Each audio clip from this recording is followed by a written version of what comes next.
G'day everyone, I'm DMac from NBA Fantasy Bible. Along with me is Kayla Fonte from The Last Word on Sports, and this is Between Two Hoops NBA Basketball Show. Welcome. Kayla, how are you? I'm good. How are you? Yeah, doing really well. It's been another massive week in the NBA. What's been your highlight? My highlight is just winning both my leagues this week. Finally. I've been struggling in Fantastic. one, which has just been rough. It's just been unlucky. All the Yeah. injuries have been plaguing me and everything, but the other one I'm doing pretty well. So, how Oh, about you? brilliant. Brilliant.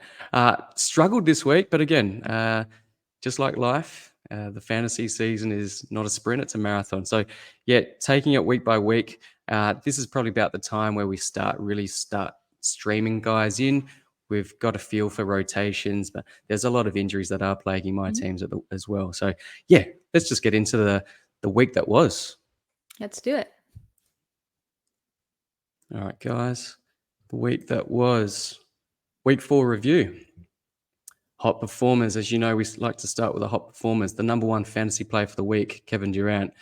So he averaged close to 40 points a game across his games this week. He was absolutely on fire. His shooting percentages were unbelievable, but he brought the assists as well. I guess Bradley Beal being out also helped him with the assists.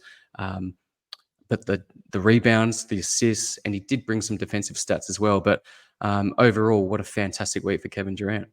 He's been amazing. So far, he's just been a bright spot for the Suns, who are dealing with a lot of injuries right now. And we'll get into that a little bit more later on in the show. But yeah, like you said, he came close to getting two 40-point triple doubles, which is Yeah, just insane. He's a yeah. dominant two-way player. That's all you have to say about it.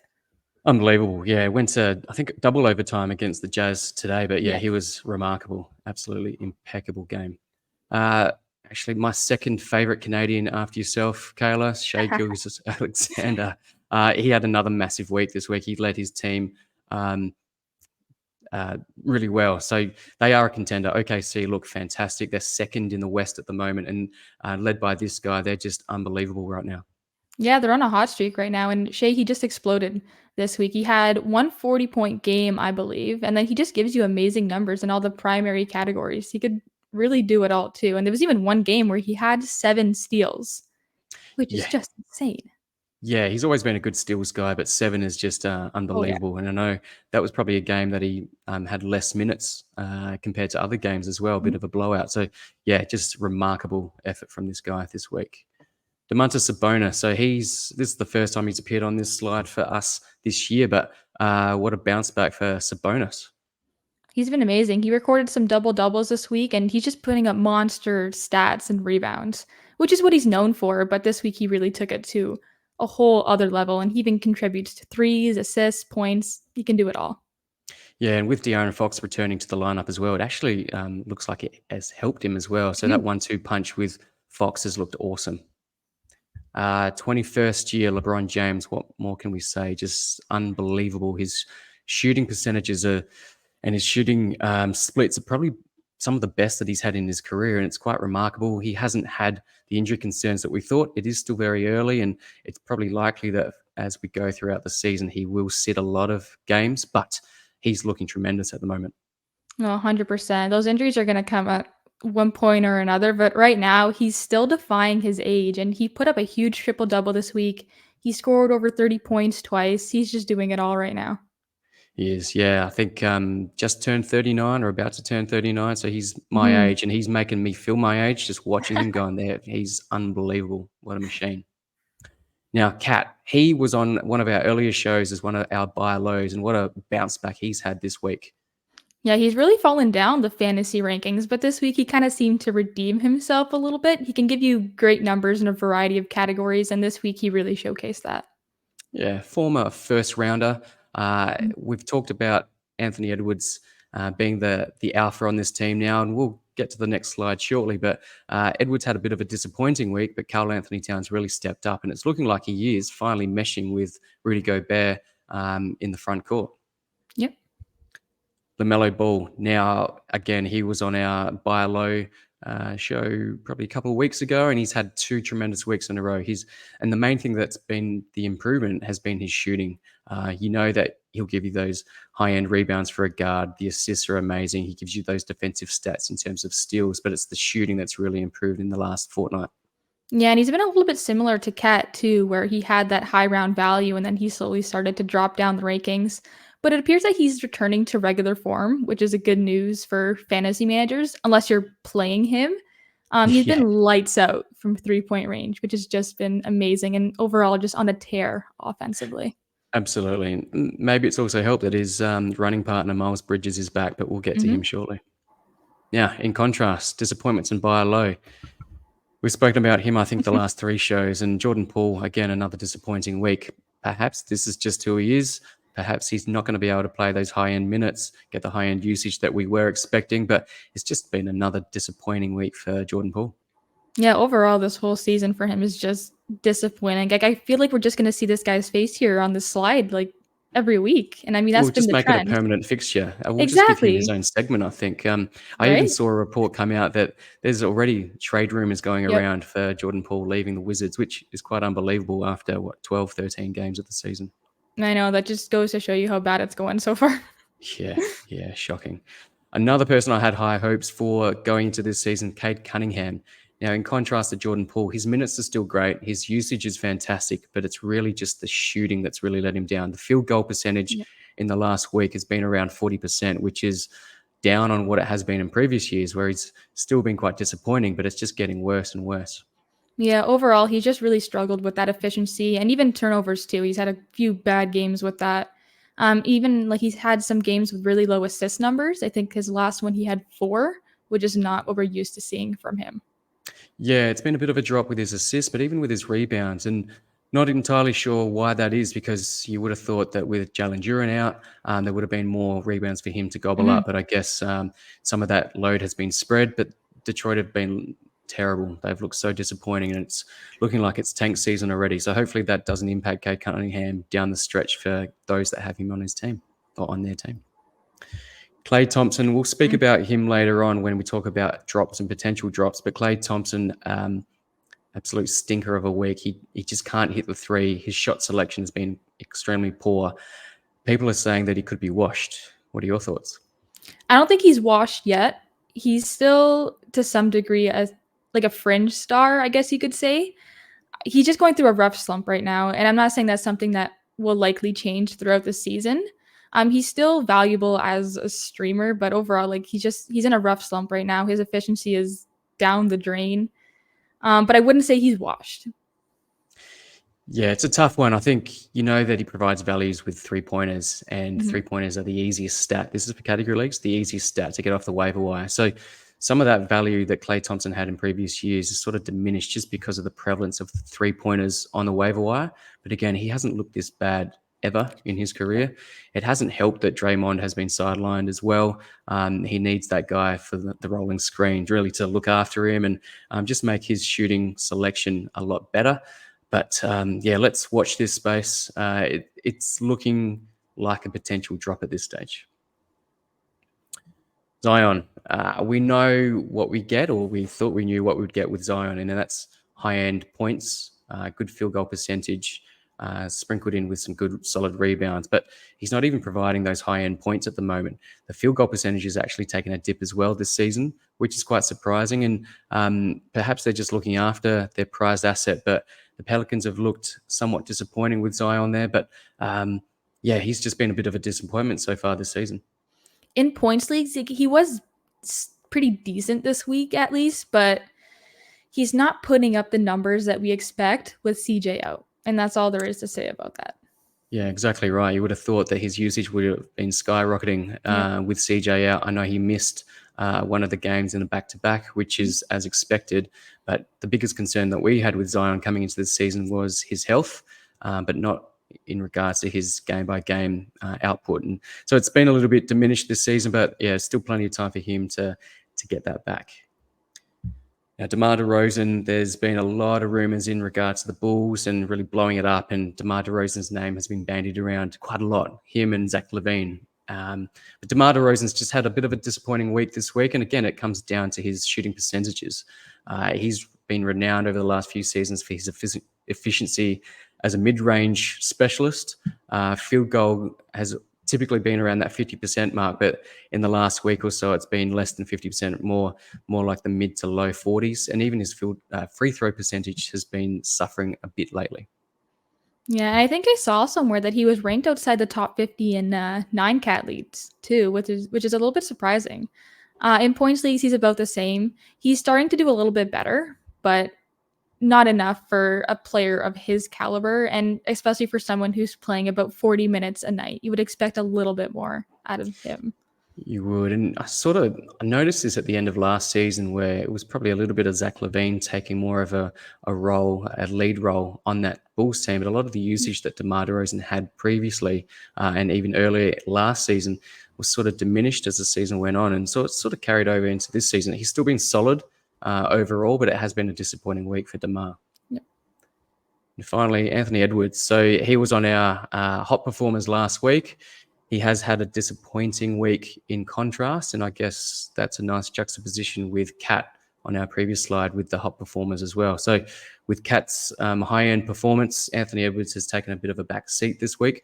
But all in all, the Timberwolves are looking fantastic, but Anthony Edwards' fantasy output, not so much. Yeah, his offensive numbers were a bit down this week, and it's the same problem that some of these other players have been having with just efficiency and turnovers. It's been killing him this week. Yeah, and it looked like he really improved and cleaned up his game in terms of his shooting efficiency, even from the free throw line. But yeah, it's been just a bit of a down week for him. But he'll bounce back. He's a young superstar, and perhaps it's a buy low. But yeah, good luck trying to get a buy low trade at this stage, because we know who Anthony Edwards is. All right, let's go through our ads for the week going into week 5. Now, we've spoken about him probably the last 3, if not 4 weeks. Miles Bridges, he's still not close to being 100% owned. He needs to be on rosters everywhere. So, sure, morally, you don't want to have him on your team. You don't want to root for him, but you also like to win fantasy. So, go and grab him. Don't think too hard about that. We are not the moral police here, but we also love to win fantasy. But I understand if you don't want to have him on your team as well, you find it difficult to root for him, but I think he will make your team a lot better. Yeah, I think that's a big reason why his percentages are still pretty down, but it's just been impressive so far about how he pretty much just hit the ground running. And he's almost taken off. He's almost resumed where he left off 2 seasons ago. 2 seasons ago, yeah, almost 2 years ago. Yeah. He's looked really good. He's coming off the bench as well, and time will tell how long it will take for him to actually start. It has impacted, and we'll go through this shortly, but it has impacted guys like PJ Washington, Gordon Hayward, and then we'll speak about how it will impact Terry Rozier and Brandon Miller as well later on. But yeah, he's looked really impressive, Miles Bridges. Next one, Santi Aldama. He's been a hot pickup. He had a really monster game yesterday. I think he needs to be rostered at this stage. It's looking like he's got a really good role on that Memphis team. They're struggling, but he looked really good. Yep, he's been one of the few bright spots for the Grizzlies lately, and like you said, he had that monster game. I think it was yesterday, 30 points, 6 assists too, which is pretty impressive. Yeah, he's playing at the 3, which is quite surprising because when Steven Adams went down, a lot of people were thinking that he would play small ball 5.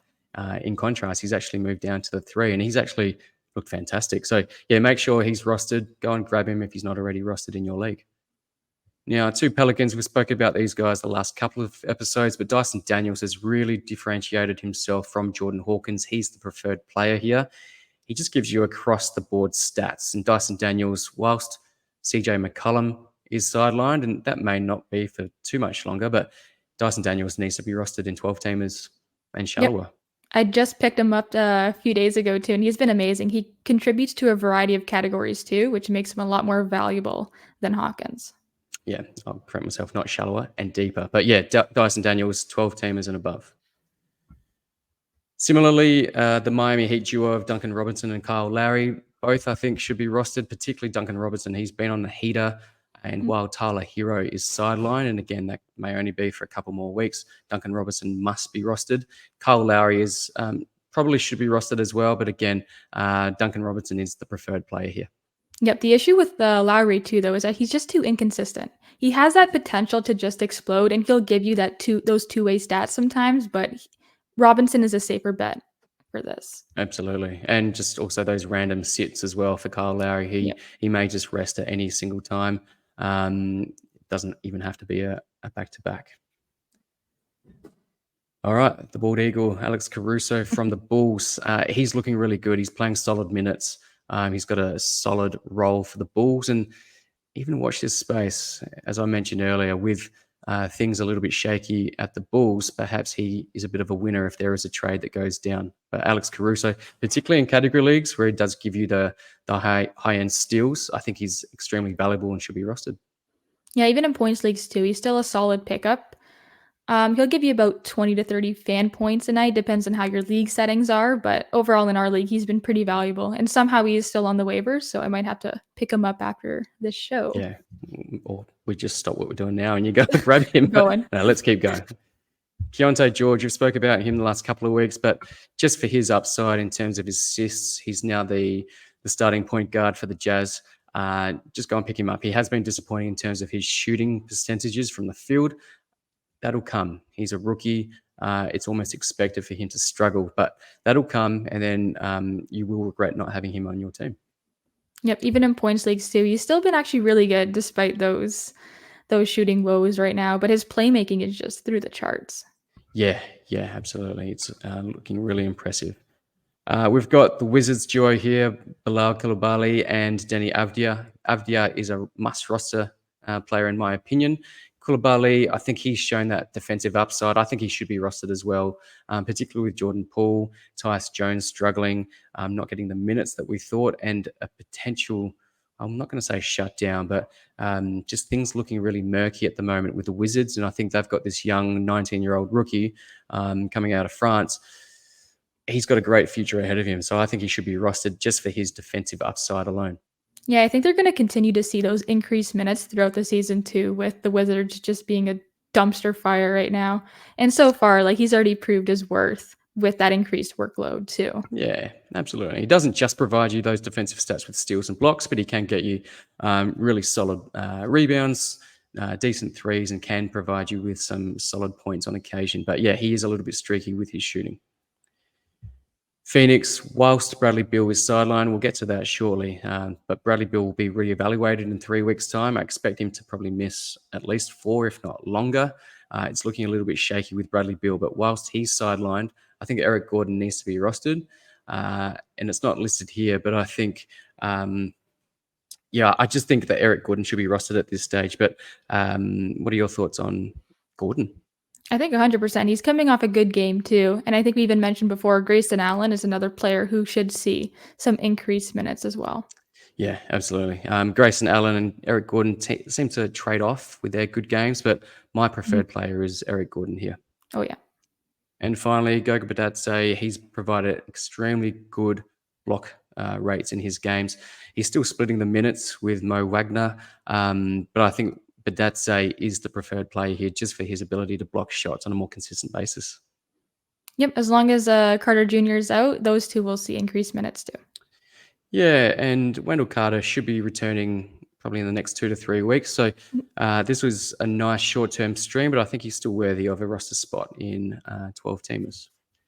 Now, in contrast, the drops, the ones bolded here are those that I think are absolute drops. So Lou Dort, Kelly Oubre, we know that he's injured. There's been talk that he will return a lot sooner than we originally thought, but he was trending towards a drop in 12-teamers anyway, so I don't think he needs to be rostered. Isaiah Stewart, again, we talked about the dumpster fire, which is Detroit Pistons, but Isaiah Stewart's been quite disappointing.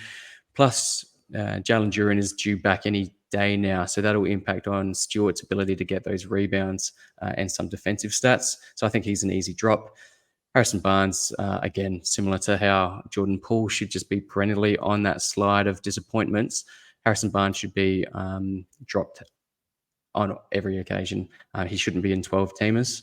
Killian Hayes, he's looked really disappointing again for the Pistons. It's just a lot of guards, not fantastic guards apart from Cade Cunningham, but he's been disappointing in recent times, so he can be easily dropped. Gary Trent, one of your boys, again, he's occasionally started, but he just hasn't produced in those starts on a consistent basis. And now that OG Anunoby has returned, Gary Trent coming off the bench is just not worthy of a 12-team roster spot for category leagues and probably for points leagues as well. Oh, yeah, definite drop in points leagues too. We talked about this every week. He's very limited in his minutes and even his production too. He's not gonna give you much outside of sometimes points, threes. He struggled a little bit with steals too, but outside of that, you're not getting much out of him. Agreed, agreed. And I have seen him rostered far too much. Mhm. Jaime Jaquez Jr., he had a really good week last week, but he came back down to earth as well. So, with a full complement of Kyle Lowry, yes, Tyler Hero is still out, but Kyle Lowry and then Duncan Robinson, Jimmy Butler, Bam Adebayo, I think it's just sort of squeezed Jaime Jaquez out. So, I think you can safely drop him. If he does get on a heater and there are some more playing minutes for him, I think you can be confident in being able to pick him up from the waiver wire again, but I don't think he needs to be rostered in 12 teams at this stage. Now, Indiana duo, Benedict Mathurin and Buddy Hield, I think they're safe drops in 12-team category leagues. Thoughts on them in points leagues? Yeah, points leagues, I would agree with that too, and even in most of my leagues, they've already been dropped and they're just hanging out on the waivers. Yeah, it's been really disappointing. And Buddy Hield coming off the bench, you would have thought maybe his usage would have spiked, but he's just been extremely disappointing. So safe Mhm. drop there for Buddy. And Trey Jones, Jeremy Sohan has really run with a point guard role at the Spurs. So there's just not enough minutes for Trey Jones, not enough opportunity at this stage. I still like him as a player. I think he's got a nice stat set, but I just don't think he's got the opportunity at this stage. Yep. He's also been dealing with that hamstring injury too, which kept him sidelined for a while. Exactly. Now, this next slide, we're just talking about potential drops. So these are guys that you could consider dropping. They're not must drop players, but guys that if you come across a hot free agent, I don't think you need to think too hard about dropping these guys. And in fact, I've actually dropped one of these guys, PJ Washington. I've dropped from one of my 12 teamers, and it's indicative on the fact that no one's picked him up. So I don't think people are valuing him since Miles Bridges has returned to that Hornets lineup. PJ Washington has sort of gone downhill in terms of his output. He shot horrifically. He did have one monster game, but that was with practically the entire team out.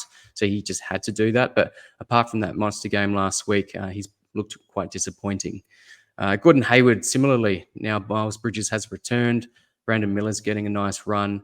It's getting a little bit crowded. So I think Gordon Hayward probably needs to be kept for a while, but let's just monitor that situation. Just getting quite messy with Gordon Hayward. So hopefully you're able to sell higher on him, but just let's monitor this. I just don't think it is looking like he'll be a long-term asset moving forward. What do you Yeah, think? it all really depends on what lineup the Hornets choose to go with. Because right now, he Bridges is coming off the bench, but that's not going to stay forever.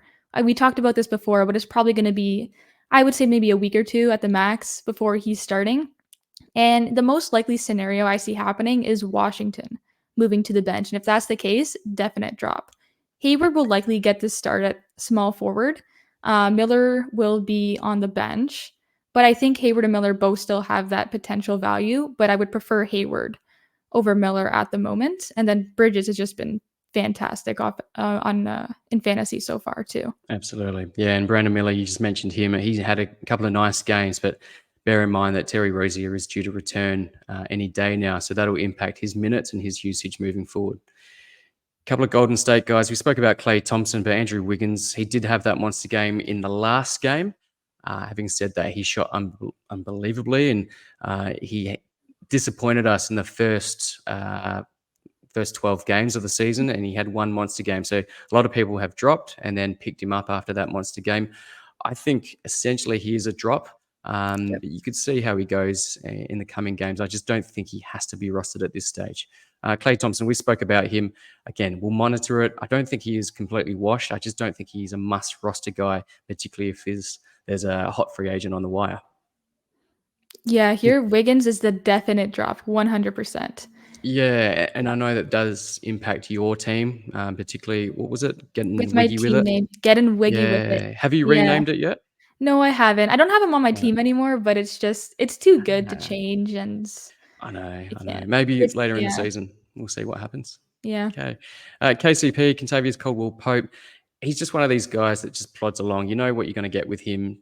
So if you're okay with a guy that's around that top 120 rank, that's fine. You can have those types of guys. I would prefer someone like a Bilal Koulibaly who's got that upside, who may not get you the consistency that KCP would, but at least you are able to see that upside and potentially get you a top 60 type of play for a longer stretch. But again, he's not a definite must drop guy, but someone that you could consider for a hot free agent. Yeah, in points leagues too, he doesn't have significant value, but he's more of a streamer than a hold, if Yeah. anything. Yeah, I would agree with that. Spencer Dinwiddie, again, he's been fine, particularly with Ben Simmons sidelined, and Ben Simmons will be sidelined indefinitely, and we'll get to that later on. But Spencer Dinwiddie has just looked okay. He hasn't looked outstanding. He's looked okay. So he should still be on rosters, in my opinion. But Cam Thomas will be returning to that lineup shortly as well. So that just squeezes a little bit more playing time and some usage out of Spencer Dinwiddie. How that impacts him longer term, we will find out. But again, long term, I just don't see him being a must roster guy. But at this stage, he could be rostered. But again, if you have that free agent that is on a heater, don't hesitate to drop Spencer Dinwiddie. I think in points leagues too, he's more of a hold and just kind of monitor the situation until Simmons returns. But it's looking like he's probably going to be a drop once the team is at full strength again. Yeah, absolutely. Russell Westbrook, controversial just because he has started the season outstandingly, but in the last game, change of role, coming off the bench for the Clippers, it helped James Harden. And for those that have James Harden on their team, they'll be really happy with that situation. But in contrast, those that have Russ on their team will be probably thinking he's going to be a drop. He's trending that way. Keep him for now because who knows what's going to happen. Tyronn Lue may change things up, but it's trending to a drop at this stage for 12 teamers. Yeah, same with points leagues too. His last game was just horrible. I think in my leagues he only registered about 10, 15 fantasy points. But the other thing is that he does have the potential to lead that second unit, and he has that tendency to just go off on certain nights, but it's too unpredictable to be a hold. Yeah, he's more a streamer, particularly those games that PG-13 and Kawhi may sit. I think he's a great player as a streamer, but I don't think he has to be held in points or category leagues. And finally, this one's controversial. He's injured at the moment, Marcus Smart. Now, this is one that you've mentioned to me. Mhm. Give us your thoughts on Marcus Smart being a drop. Yeah, this might be a little bit of a hot take, but I think he's a drop. I think he was projected to be out for about a month. Correct me if I'm wrong. But then by the time he returns, Morant is going to be back. So at that Right. point, it's just going to dampen his usage and production even further. Yeah, good call. Good analysis on that one. It'll be interesting to see what happens if it is true, that 4-week timeline. It's about when Jar will return. So yeah, we know that will impact on Marcus Smart once Jar does return, but enough for it to be a drop. We will find out. It's going to be a hard situation to keep Marcus Smart if you don't have an IL. He probably is a definite drop. If you've got that free IL, he's obviously safely hidden away there and stashed away there. But yeah, it'll be interesting to see what happens when Ja Morant does return to that lineup. Notable injuries. We won't spend too long here, but I'll just quickly race through guys that are due back very shortly. Jalen Duren, we spoke about. Devin Vassell, Terry Rozier. We spoke about Brandon Miller and how that will impact on the Hornets. Jamal Murray. So we may see the might that is Nikola Jokic. We may actually see Nikola Jokic come down in terms of points per game, but it shouldn't impact him a great deal. Cam Thomas, again, we spoke about Spencer Dinwiddie, how that's going to impact Cam Thomas. I've had people say and adamant that Cam Thomas is still going to be a top 40 player, but Cam Johnson is back in that lineup as well. So I don't think that's going to be the case. So if you were still able to sell high, just based on what he was able to do in the first few weeks of the season, you would do so. But yeah, he should be back shortly. Walker Kessler and Malcolm Brogdon should also be back as well. So I know with Walker Kessler, that'll impact guys like John Collins. So John Collins has actually looked quite impressive while Walker Kessler has been out. So hopefully you can sell high on John Collins moving forward.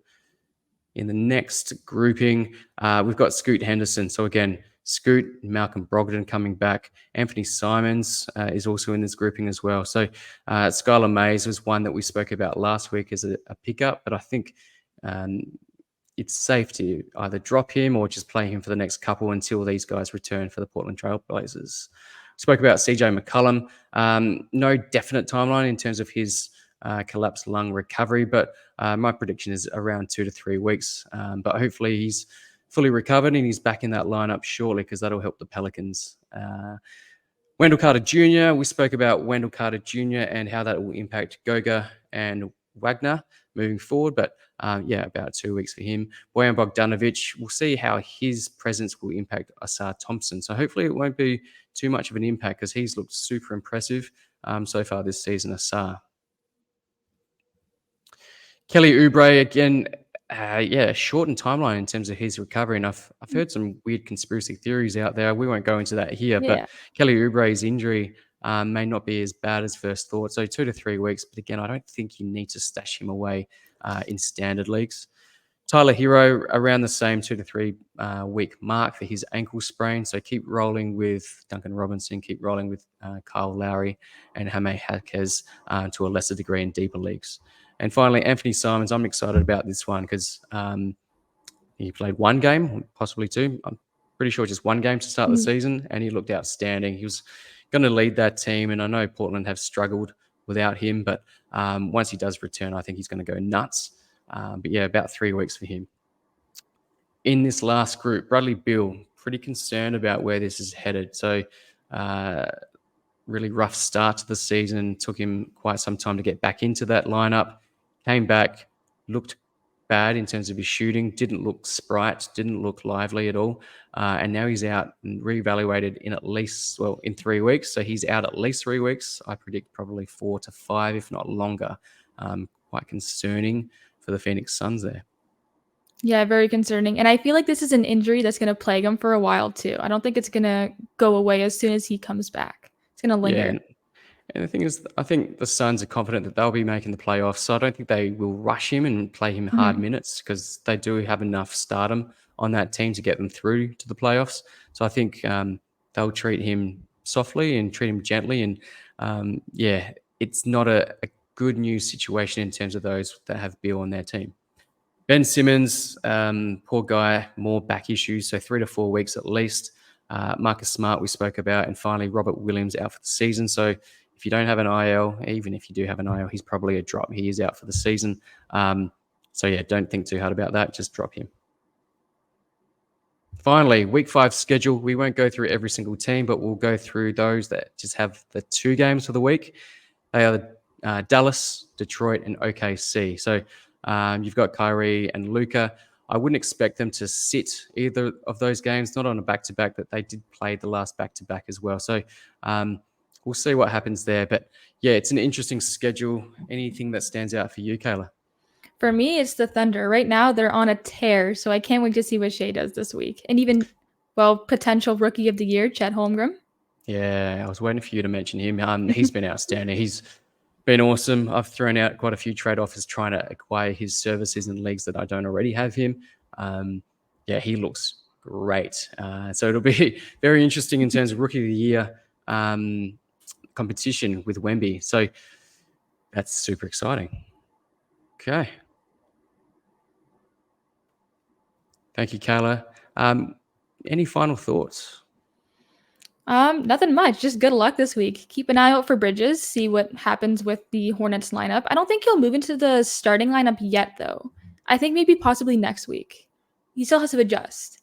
Yeah, I think so. And a lot of people on Twitter are even saying that that's a deliberate ploy so he doesn't get the boost as well. So he's only had home games at this stage. So it'll be interesting to see how things are received once he starts playing those away games. So I would expect extremely heavy boos, quite rightly, to be honest. Yep. But very, very big upon us, big week upon us. So looking forward to that, Kayla. Thank you so much, guys. You know where to follow us on Twitter. I'm DMac at nbafantasybible. You'll find Kayla at Kayla_Fonte.